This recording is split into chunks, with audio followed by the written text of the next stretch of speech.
प्रशिक्षण महाअभियान या अभियानामध्ये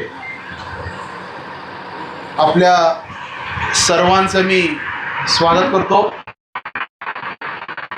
व्यासपीठावर आपल्या मंडळाचे अध्यक्ष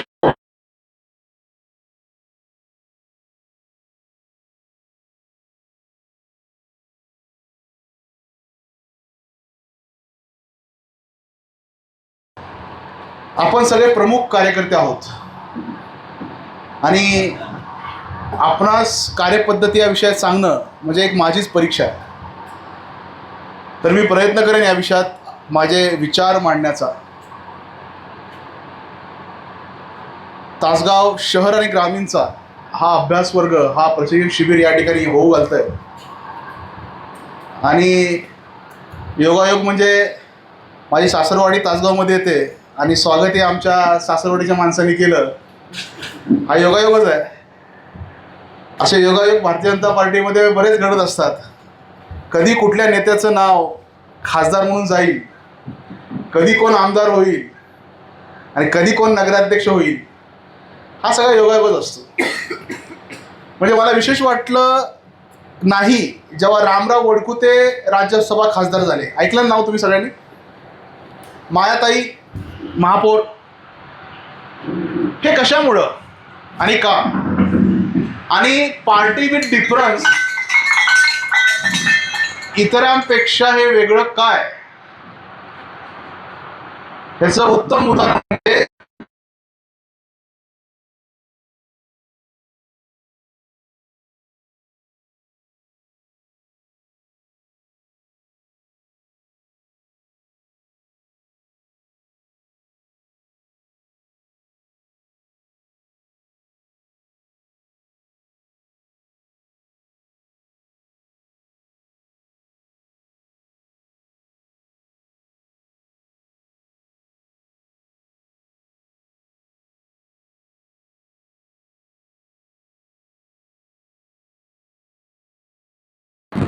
कशामुळे झालं असेल तर भारतीय जनता पार्टीची कार्यपद्धती ज्याने ही सगळी अवलंबली, ज्याने प्रामाणिकपणे काम केलं, त्याचा पार्टी आपला विचार करते। मला आनंद वाटतो जेव्हा मी भारतीय जनता पार्टीच्या राष्ट्रीय अध्यक्षांची काही नावं घेतो, एकही नाव घराणेशाहीतलं नाहीये। नितीन नवीन, त्याचे वडील राष्ट्रीय अध्यक्ष होते का? आज आपले राष्ट्रीय अध्यक्ष आहेत। आत्ताचेच रवींद्र चव्हाण, वडील राजकारणात नाही, प्रदेशाध्यक्ष आहेत।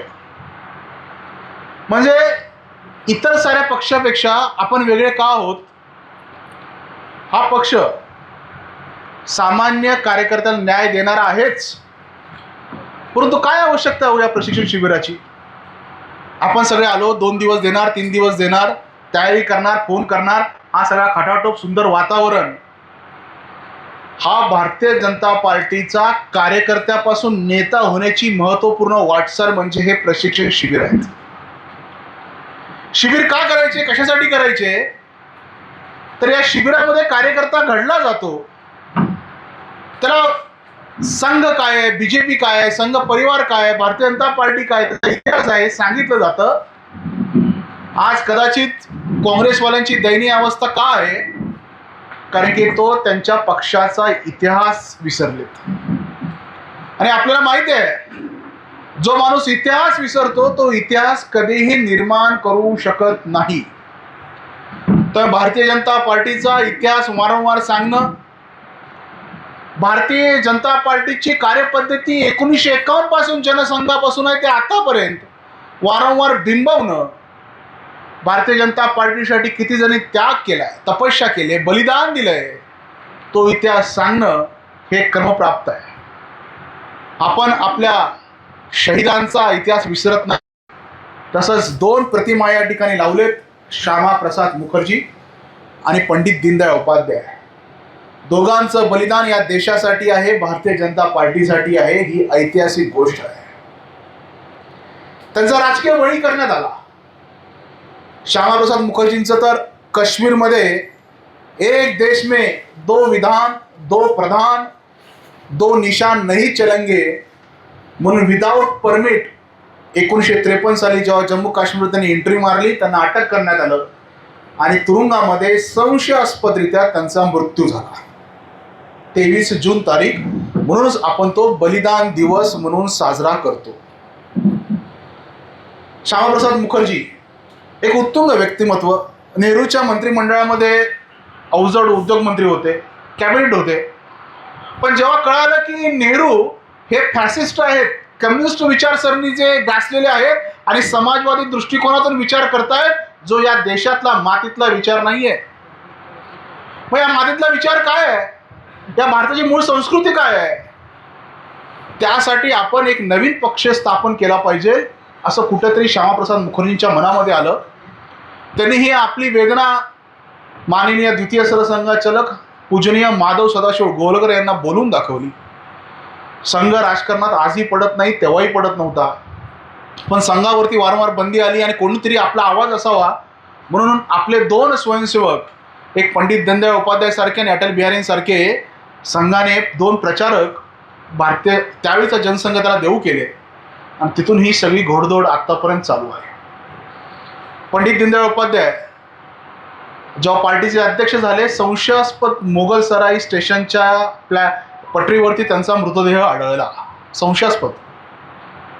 त्यामुळे ह्या 2 जणांची राजकीय हत्या आहे हे बोलण्याचं धाडस मी करू शकतो, कारण की याची कुठलीही इन्क्वायरी झाली नाही. नुकतंच मोगलसराई स्टेशन त्यांनी सोडलं आणि पुढे पटरीवरती त्यांचा मृतदेह सापडण्याचं संशयास्पद आहे का? कारण ही 2 व्यक्तिमत्व अशी होती की काँग्रेसला आणि त्या ठिकाणी असलेल्या सत्ताधाऱ्यांना धोका होती. कदाचित हा देश आणि हे पक्ष ज्या प्रकारे वाढत होते त्यामुळे त्यांची राजकीय हत्या केली, हेही सांगणं गरजेचं आहे. कारण की आपल्या ज्या 2 प्रतिमा आपण का लावतो त्याचं महत्त्व असं आहे की एकाने जम्मू काश्मीरसाठी प्राण दिलं आणि विचार करा, ज्या संस्थापक अध्यक्ष